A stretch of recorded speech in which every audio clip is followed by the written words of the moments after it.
পাচ্ছ ভীষণ ভীষণ ভীষণ গুরুত্বপূর্ণ প্রশ্ন। প্রশ্নটা হচ্ছে চিকিৎসাবিদ্যার ক্ষেত্রে কলকাতা মেডিকেল কলেজের ভূমিকা লেখো বা বর্ণনা করো। ভীষণ গুরুত্বপূর্ণ প্রশ্ন। স্টারের সংখ্যা দেখে নিশ্চয়ই বুঝতে পারছো কতটা গুরুত্বপূর্ণ। এখানে আমি 5 স্টার দিয়ে দেখিয়েছি তোমাদের। সুতরাং এই গুরুত্বপূর্ণ প্রশ্নটা যদি তোমার তৈরি হয়ে না থাকে অবশ্যই তৈরি করে নিতে হবে তোমার প্রথম পার্বিক মূল্যায়ন বা ফার্স্ট সামেটিভ ইভ্যালুয়েশন বা ফার্স্ট ইউনিট টেস্টের জন্য। শুধু তাই নয়, তোমার টেস্টের জন্য এবং ফাইনাল পরীক্ষার জন্য এই প্রশ্নটা কিন্তু ভীষণ গুরুত্বপূর্ণ এই বছরের পরীক্ষায়। তো তোমাকে এখন থেকেই তাই প্রস্তুতিটা নিয়ে নিতে হবে।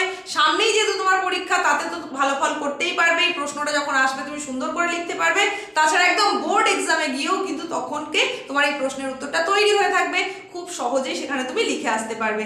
এই প্রশ্নের মতোই আর কোন কোন গুরুত্বপূর্ণ প্রশ্ন এখন ঠিক এই অন্তিম মুহূর্তে এসে তোমাকে দেখতেই হচ্ছে, সেগুলো এখন জেনে নাও। তুমি যদি 2026-এর মাধ্যমিক পরীক্ষার্থী হয়ে থাকো, তোমার এই বছরের ফার্স্ট সামেটিভ ইভ্যালুয়েশন ক্লাস 10-এর জন্য কিন্তু একেবারে সামনে এসে হাজির হয়ে গেছে।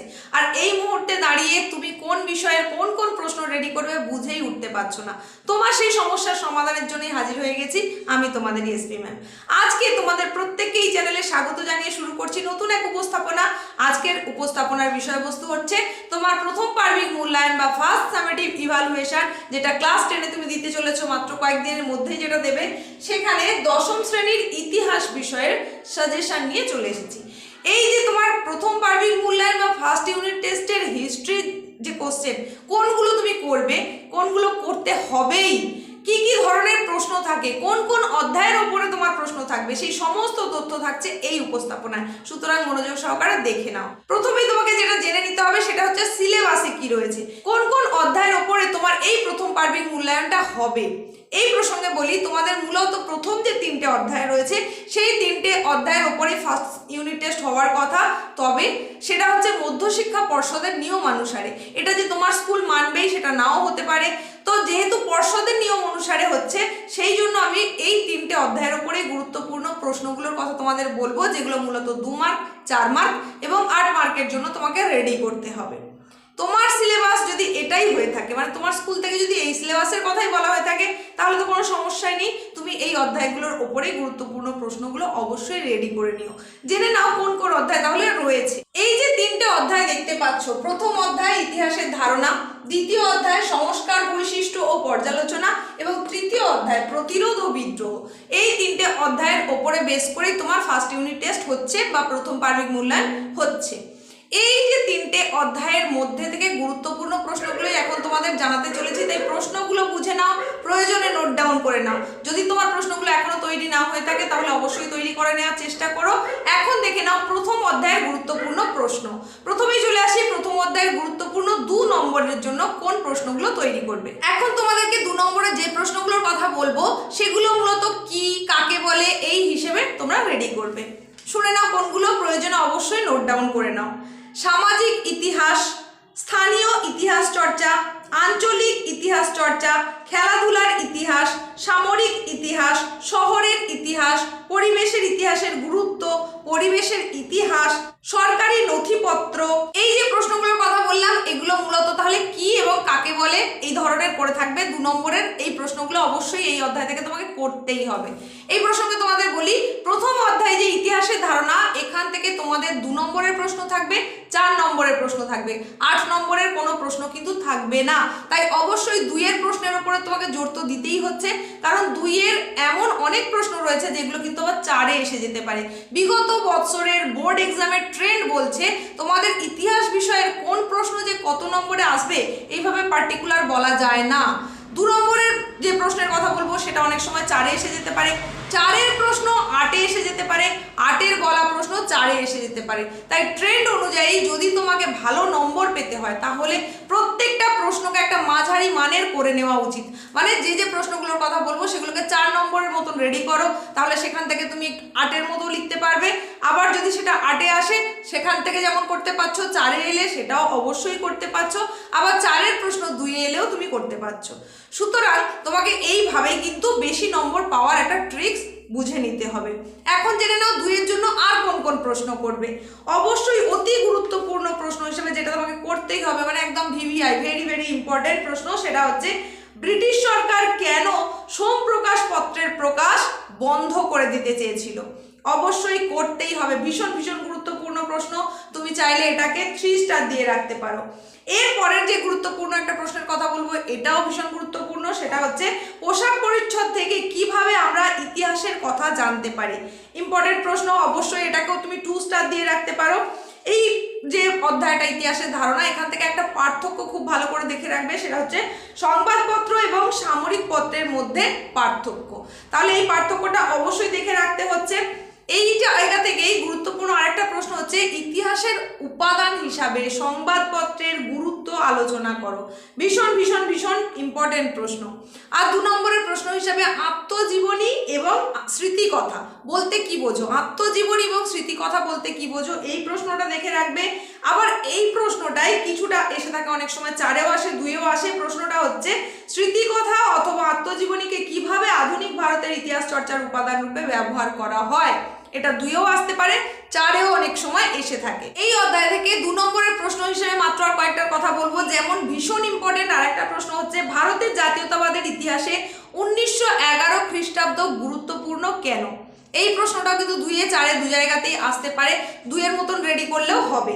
পরবর্তী গুরুত্বপূর্ণ প্রশ্ন হচ্ছে, আধুনিক ভারতের ইতিহাস চর্চার উপাদান রূপে সরকারি নথিপত্রের গুরুত্ব আলোচনা করো।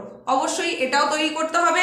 তারই সঙ্গে সঙ্গে আরও একটা খুব গুরুত্বপূর্ণ প্রশ্ন হচ্ছে, ফটোগ্রাফি ঐতিহাসিক তথ্য হিসাবে কতখানি যুক্তিযুক্ত, বা ঐতিহাসিক তথ্য হিসাবে ফটোগ্রাফির যুক্তিযুক্ততার বর্ণনা দাও।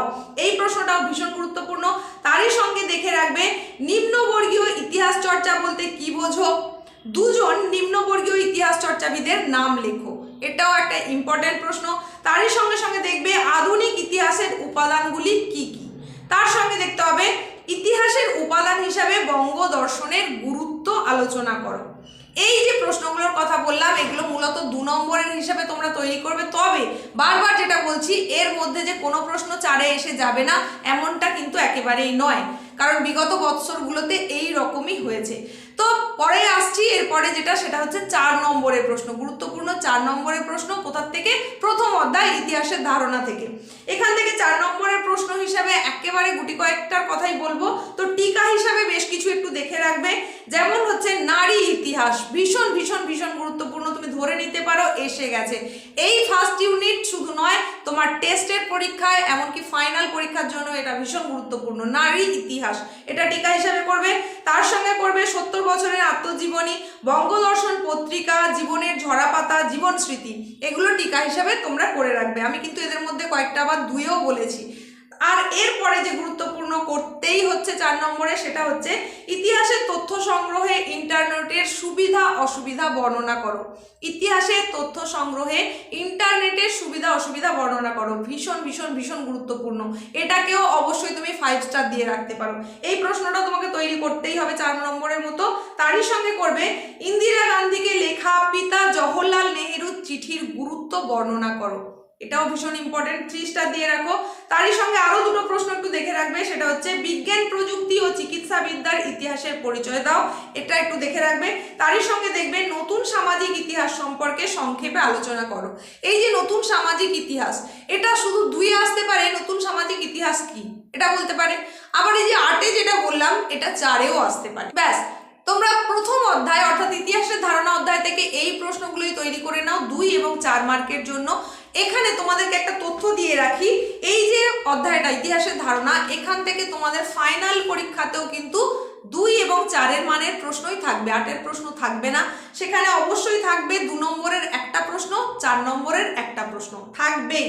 এখান থেকে যা যা প্রশ্ন বললাম এতক্ষণ পর্যন্ত, একদম তোমাদের ফাইনাল পরীক্ষাকে মাথায় রেখেই কিন্তু বললাম, এর বাইরে কোনো প্রশ্ন আসবে না। তাই অবশ্যই প্রশ্নগুলো ভালো করে তৈরি করে নেবে।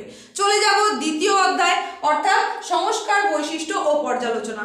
এই অধ্যায়ের গুরুত্বপূর্ণ 2 নম্বরের জন্য যে প্রশ্নগুলো করবে, এবার সেগুলো জেনে নাও, অবশ্যই নোট ডাউন করে নাও। প্রথম যে প্রশ্নটা ভীষণ গুরুত্বপূর্ণ প্রশ্ন, সেটা হচ্ছে শ্রীরামপুর ত্রয়ী কাদের বলা হয়, এটা দেখে রাখবে।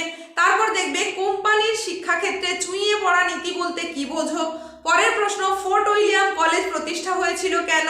এইরকমই গুরুত্বপূর্ণ হচ্ছে, পাশ্চাত্য শিক্ষা বিস্তারে খ্রিস্টান মিশনারিদের প্রধান উদ্দেশ্যগুলি বর্ণনা করো।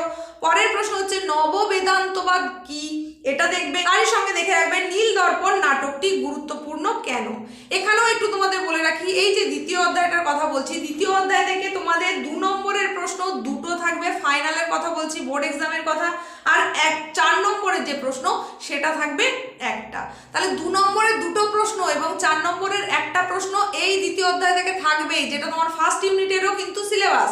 সুতরাং এখন থেকেই তোমাকে ওই মাধ্যমিকের বোর্ডের পরীক্ষাকে মাথায় রেখে এই অধ্যায়ের গুরুত্বপূর্ণ যে 2-4 প্রশ্নগুলোর কথা বলছি সেগুলো তোমাকে তৈরি করতেই হচ্ছে। তাহলে 2 নম্বরে যে প্রশ্নগুলো বললাম তার বাইরে আরো বেশ কিছু প্রশ্ন রয়েছে, তার কারণ অধ্যায়টা বেশ বড়, এখান থেকে বহু প্রশ্ন হওয়া সম্ভব। এরপরে তোমরা কোনটা করবে একটু বলে দিই, ভীষণ ইম্পর্টেন্ট আরেকটা প্রশ্ন হচ্ছে মেকলে মিনিটস কি, অবশ্যই দেখে রাখবে।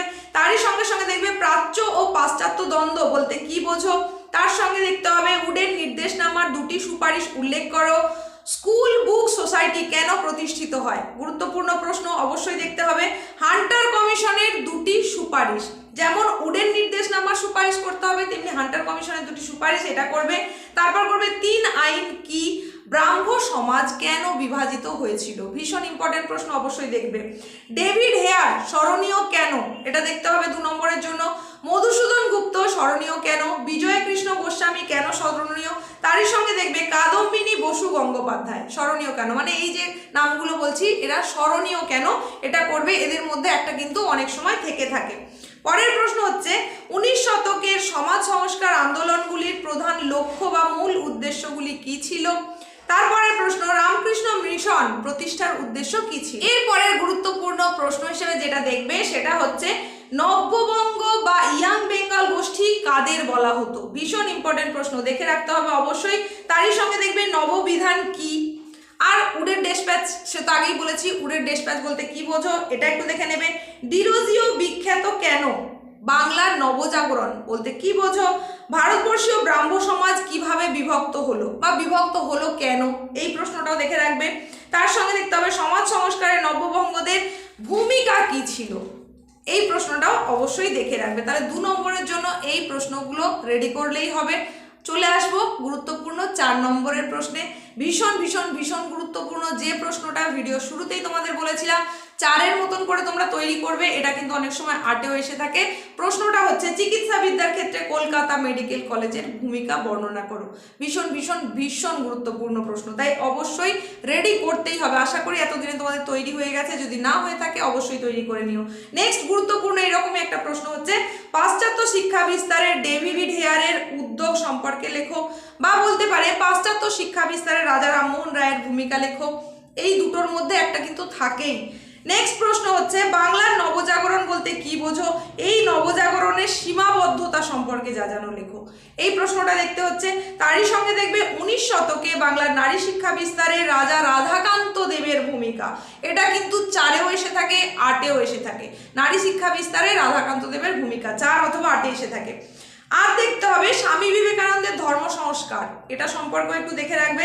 তারই সঙ্গে দেখবে শ্রীরামকৃষ্ণ সর্বধর্ম সমন্বয়ের আদর্শ, এটা একটা এসে থাকে অনেক সময়।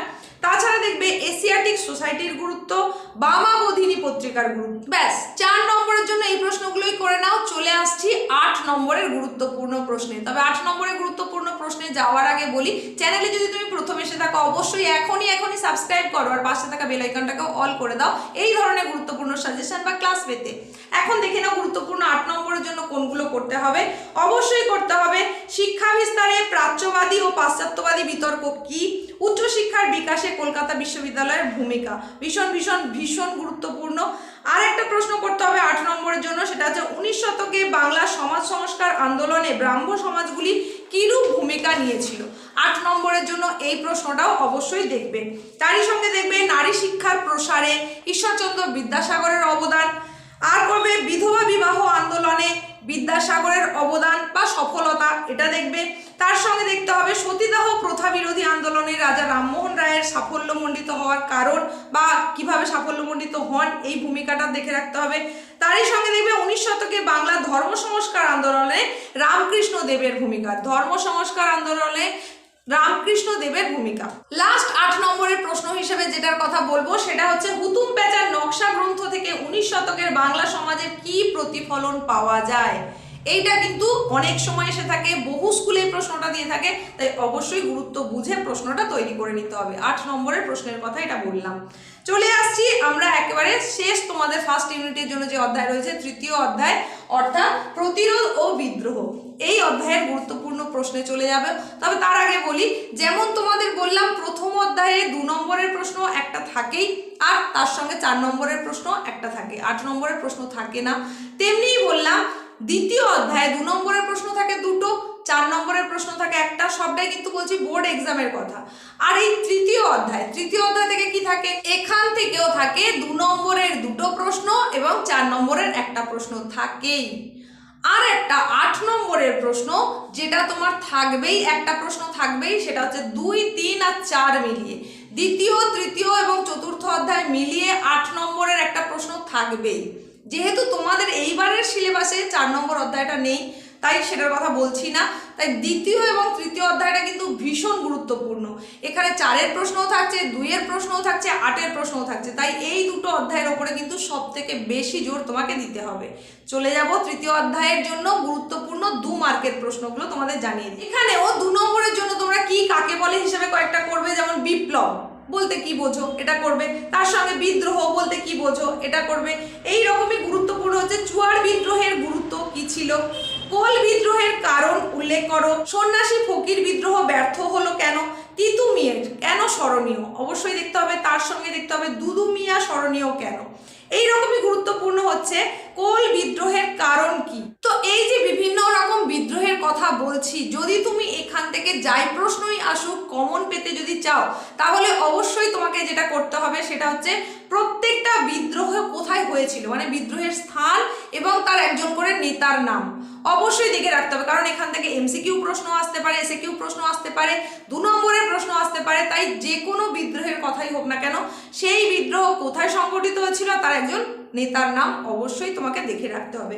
চলে যাচ্ছি পরের প্রশ্নে 2 নম্বরের জন্য, ফরাজি আন্দোলন কি নিছক ধর্মীয় আন্দোলন ছিল? ভীষণ ভীষণ ভীষণ গুরুত্বপূর্ণ, এটা অবশ্যই দেখে রাখতে হবে। তারই সঙ্গে দেখবে ফরাজি আন্দোলনের ব্যর্থতার কারণ কি, এটাও গুরুত্বপূর্ণ একটা প্রশ্ন, তাই দেখতেই হচ্ছে।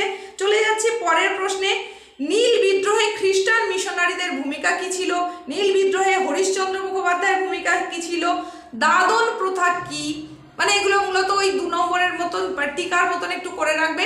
দাদন প্রথা কি, খুদকাঠি প্রথা কি, দিকু বলতে কি বোঝো, মানে দিকু এটা টিকা, চুয়ার এটা টিকা হিসাবে এরকম দেখে রাখবে। তারই সঙ্গে সঙ্গে অবশ্যই দেখবে নীল চাষের পদ্ধতি কেমন ছিল, নীলকররা নীল চাষিদের ওপর কিভাবে অত্যাচার করতেন তা সংক্ষেপে বর্ণনা করো, এটা করবে। আর করবে নীল বিদ্রোহ কবে এবং কাদের নেতৃত্বে সংগঠিত হয়েছিল। এগুলো সবই কি বললাম, 2 নম্বরের মতো গুরুত্বপূর্ণ প্রশ্নের কথা বললাম। এরপরে চলে আসছি 4 নম্বরের প্রশ্নে। 4 নম্বরের জন্য একেবারে হাতে গোনা 4টে প্রশ্নের কথাই বলবো, ভালো করে শুনে নাও। প্রথম যে গুরুত্বপূর্ণ প্রশ্নটা তোমাকে দেখতেই হচ্ছে সেটা হচ্ছে ঔপনিবেশিক সরকার কি উদ্দেশ্যে অরণ্য আইন প্রণয়ন করেছিল। ভীষণ ভীষণ ভীষণ ইম্পর্টেন্ট এইবারে এবং বোর্ডের এক্সামে, তাই অবশ্যই তোমাকে দেখতে হচ্ছে প্রশ্নটা। আরেকবার বলছি, ঔপনিবেশিক সরকার কি উদ্দেশ্যে অরণ্য আইন প্রণয়ন করেছিল। তারই সঙ্গে সঙ্গে দেখবে নীল বিদ্রোহে সংবাদপত্রের ভূমিকা, তারই সঙ্গে দেখতে হবে ওয়াহাবি আন্দোলনের কারণ ও প্রভাব। 3টে প্রশ্নের কথা বলেই দিলাম, বলেছিলাম এখান থেকে 4 নম্বরের জন্য মাত্র 4টে প্রশ্নের কথা বলবো। নেক্সট যে প্রশ্নটা সেটা হচ্ছে ভারতে কোম্পানির শাসনকালে কৃষক বিদ্রোহের কারণ বর্ণনা করো। ব্যাস এইগুলোই তোমরা একটুখানি এখান থেকে দেখে রাখবে 4 নম্বরের জন্য। চলে আসবো পরের প্রশ্নে, মানে 8 নম্বরের গুরুত্বপূর্ণ প্রশ্নে। তবে তার আগে বলি, আজকের এই যে উপস্থাপনাটা তোমার কেমন লাগলো কমেন্টে জানাতে ভুলবে না। যদি ভালো লেগে থাকে অবশ্যই লাইক করে দেবে এবং বন্ধুদের মধ্যে প্রচুর পরিমাণে শেয়ার করে দেবে। জেনে নাও গুরুত্বপূর্ণ 8 নম্বরের জন্য কোন প্রশ্নগুলো তৈরি করতেই হবে। 8 নম্বরের প্রশ্ন একেবারে হাতে গোনা প্রশ্নই বলবো। অবশ্যই অবশ্যই যেটা করবে সেটা হচ্ছে সাঁওতাল বিদ্রোহের কারণ, প্রকৃতি, গুরুত্ব আলোচনা করো, অবশ্যই করতেই হচ্ছে এটা। তারই সঙ্গে দেখে রাখবে কোল বিদ্রোহ সম্পর্কে যা জানো, মানে এটা ওই কারণ, প্রকৃতি, গুরুত্ব দেখে রাখবে। আরেকটা প্রশ্ন যেটা দেখতেই হচ্ছে, নীল বিদ্রোহ কেন ঘটেছিল, তার বৈশিষ্ট্য আর গুরুত্ব অবশ্যই দেখতে হচ্ছে। আর একটা যেটা চারিত্রিক তুলনা আলোচনা করতে হবে সেটা হচ্ছে ওয়াহাবি এবং ফরাজি আন্দোলনের চরিত্রের তুলনামূলক আলোচনা। ভীষণ ইম্পর্টেন্ট প্রশ্ন, করতেই হচ্ছে। আর একটা করবে তোমরা সন্ন্যাসী ফকির বিদ্রোহের গুরুত্ব এবং ব্যর্থতার কারণ, এটাও হচ্ছে 8 মার্কের মতন করে অবশ্যই ভালো করে তৈরি করে নেবে। উপস্থাপনার শেষ অংশে আমরা একেবারে চলে এসেছি। একদম শেষ প্রশ্নটা তোমাদের জানানোর আগে বলি, এই যে এতটা সময় ধরে চ্যানেলের সঙ্গে জুড়ে থাকলে তার জন্য তোমাদেরকে প্রত্যেককে জানাই অসংখ্য অসংখ্য ধন্যবাদ। এতক্ষণ ধরে আমিও তোমাদের এই সঙ্গে ছিলাম, তোমাদের এসপি ম্যাম।